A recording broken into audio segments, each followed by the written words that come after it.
ndati makweni ndinotenda tenzi ndova ndipaka mare kuberekwa ndinonzi Smith Munetsiwa rekuti mako rakabva pandakatanga zvoita kuimba music ini ndikuiona iri raitikwa inini ndaitira kuti zvinhu zvese zvinobva ndekuna Mwari,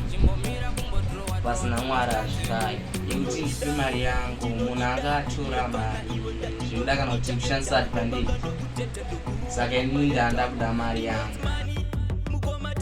Kaonero kangu ini vese vakagona panaka nditadzi ndati makweni ndinotenda tenzi ndova ndipaka mari yekutenga benzi nemari futika yekutenga stendi ndabva ndatomira kakubhadhara rendi ndabva ndati wangu iwesha hausi benzi ndipe mari yangu handichandire iwewe chimbomira wangu kundita bharanze chimbomira kumbodrowa tumastanze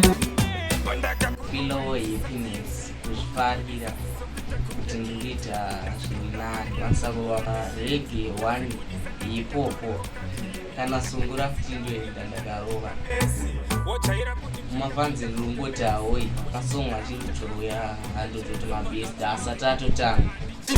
ndobva ndati makweni ndinotenda tenzi ndova ndipaka mari yekutenga benzi nemari futika yekutenga stendi ndabva ndatomira kakubhadhara rendi ndobva ndati wangu iwesha hausi benzi